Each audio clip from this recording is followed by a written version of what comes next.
Assalamualaikum warahmatullahi wabarakatuh. Waalaikumsalam. Alhamdulillahirabbil alamin. Alhamdulillahilladzi khalaqal insana fi ahsani taqwim wa anzalal qur'ana hudan linnas wa bayyinatin minal huda wal furqan. Asyhadu an la ilaha illallah wahdahu la syarika lah wa asyhadu anna Muhammadan abduhu wa rasuluhu wa la rasula ba'da. Allahumma shalli ala sayyidina Muhammadin wa ala alihi wa ashabihi ajma'in wa ba'd. Qala Allah Ta'ala fil Qur'anil Azim, a'udzu billahi minasyaitonir rajim. Bismillahirrahmanirrahim. Wa may yattaqillahu makhraja wa min haitsu la yahtasib. Ibu-ibu, bapak dan hadirin yang dirahmati Allah Subhanahu wa taala, marilah pada intinya kita memanjatkan puji syukur kita kepada Allah Subhanahu wa taala. Bersyukur atas nikmat-nikmat yang Allah berikan kepada kita, utamanya nikmat iman, nikmat Islam, nikmat kesehatan dan kesempatan, sehingga pada sore menjelang malam hari ini kita diperkenankan oleh Allah Subhanahu wa taala melaksanakan kewajiban kita, yaitu sholat maghrib. Lebih bersyukur lagi kita bisa berjamaah. Tidak ada ungkapan utama yang kita haturkan kepada Allah. Mari kita sama-sama mengucapkan hamdalah. Alhamdulillahirabbil alamin.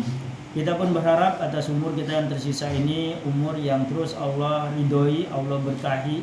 Keridhoan dan keberkahan inilah yang menghantarkan kita terus dimudahkan oleh Allah Subhanahu wa taala melaksanakan ketaatan, melaksanakan perintah-perintahnya, menjauhkan segala apa yang dilarangnya, dan lebih utama lagi kita digolongkan husnul khatimah. Salawat dan salam tiada henti-hentinya kita sampaikan juga kepada Nabi Agung kita Muhammadin sallallahu alaihi wasallam beserta keluarga, sahabat, kerabat dan seluruh pengikutnya hingga zaman nanti. Bismillah, kita berharap sangat juga atas izin Allah juga kita akan mendapat syafaat di akhir nanti. Bapak Ibu dan hadirin yang dirahmati Allah Subhanahu wa taala, tentunya kata pertolongan sesuatu yang sangat kita butuhkan. Pertolongan dari saudara, pertolongan dari siapa saja. Tapi ada satu pertolongan yang ketika ditolong oleh Allah, maka Masya Allah pertolongannya ini pasti membawa kebaikan. Pertolongan manusia saja itu biasanya kebaikan, tapi ada yang lebih baik lagi ketika Allah menolong kita. Nah, tetapi syarat untuk ditolong oleh Allah Subhanahu wa taala ini kita juga harus penuhi. Jadi sudah digambarkan dalam ayat, barang siapa yang bertakwa maka kita akan diberikan jalan keluar. Nah, kata takwa ini tentunya setiap Jumat kita sering mendengar. Sering bahasanya itu mungkin terlalu seringnya barangkali, sehingga menjadi biasa, menjadi tidak istimewa, menjadi tidak yang kita perhatikan. Padahal dengan maksud tiap minggu kita diingatkan ketakwaan ini, ketakwaan kita itu memang betul-betul meningkat, betul-betul semakin berkualitas. Kenapa? Karena Allah akan menolong orang yang bertakwa. Nah, syarat untuk mendapat pertolongan menjadi orang bertakwa tentunya kita tahu persis bahwa di dalam surah Al-Baqarah sudah jelas-jelas sudah dikatakan bahwa alladzina yu'minuna bil ghaibi wa yuqimunas sholata wa mimma razaqnahum yunfiqun. Jelas yang pertama yaitu beriman kepada Allah, kemudian mendirikan sholat, dan di dalamnya juga kita menafkahkan sebagian rizki kita yang diberikan Allah kepada kita. Bapak Ibu dan hadirin yang dirahmati Allah Subhanahu wa taala, mengimani Allah tentunya kita sadar betul bahwa apapun yang kita lakukan ini semuanya adalah kehendak Allah, atas izin Allah. Kita pun datang ke masjid ini atas izin Allah. Kalau Allah tidak mengizinkan, lihat betapa banyak orang yang sehat, orang yang waras, bahkan cedak musola, cedak masjid, tapi tidak diizinkan oleh Allah, bisakah berangkat? Tidak bisa. Tidak berangkat. Padahal sehat, padahal waras. Itulah izin Allah itu. Nah, kita yang diizinkan oleh Allah ini merupakan diberikan Allah anugerah yang besar.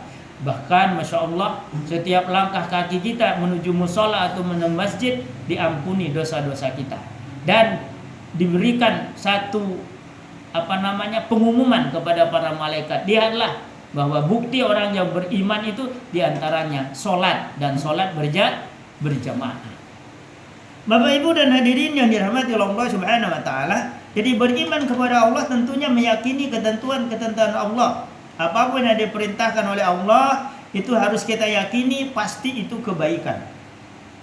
Pasti kebaikan. Tidak ada perintah Allah satupun itu keburukan buat kita. Bahkan kita harus yakini juga bahwa yang dilarang oleh Allah itu pun adalah kebaikan buat kita. Coba kita contohkan, mungkin sengaja saya sering-sering mencontohkan ini. Racun itu kira-kira baik atau buruk, Pak, Bu?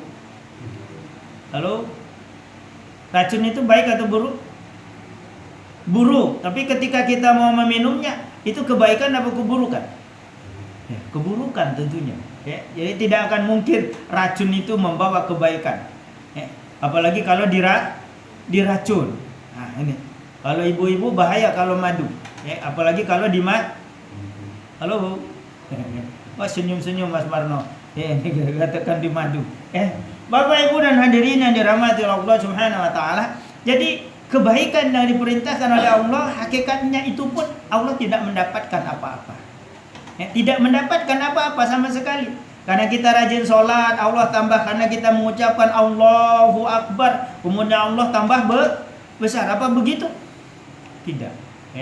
Dengan kita mengucapkan Allahu Akbar, hakikatnya kita harus meyakini bahwa Allah yang Maha Besar itu betapa kecilnya kita. Betapa kita tidak berarti di sisi Allah. Tidak ada apa-apanya. Bahasanya begitu. Nah, Ibu, Bapak dan hadirin yang dirahmati Allah Subhanahu wa taala, termasuk mendirikan sholat, mendirikan sholat pun itu tidak ada apa-apanya di sisi Allah. Kitalah yang mendapatkan ketika kita mendirikan sholat itu kebaikan. Bahkan dengan jelas Allah mengingatkan kepada kita, aqimis sholati lizikri. Jadi dengan mendirikan sholat itu berarti kita ingat Allah. Bahkan diharapkan juga dengan kita mendirikan sholat, inna sholata tanha anil fahsya'i wal munkar. Dengan sholat yang kita dirikan, maka kita mampu mencegah perbuatan keji dan munkar. Dan itu juga bukti atau ciri orang yang ingin mendapatkan Allah. Dia menyuruh orang berbuat kebaikan dan mencegah kemungkaran. Bapak Ibu dan hadirin yang dirahmati Allah Subhanahu wa taala, jadi ketika kita ingin mendapatkan pertolongan Allah, syaratnya salah satunya adalah ketakwaan kita.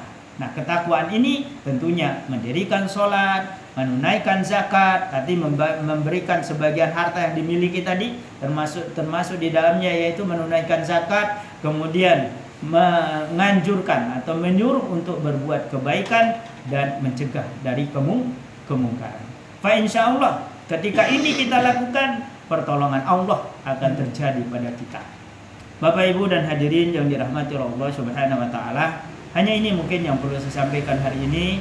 Mudah-mudahan kita akan selalu mendapatkan bimbingan Allah, mendapatkan pertolongan Allah, mendapatkan karunia Allah, mendapatkan hidayah Allah, dan melalui pertemuan kita Allah tambah ilmu, iman, dan ketakwaan. Dan tidak kalah pentingnya, terus Allah bimbing kita, Allah beri pertolongan kepada kita untuk menuju husnul khatimah. Lebih dan kurang saya mohon maaf, walau bisawab. Kita tutup dengan kafaratul majelis. Subhanakallahumma wa bihamdika asyhadu an la ilaha illa anta astaghfiruka wa atubu ilaik. Assalamualaikum warahmatullahi wabarakatuh.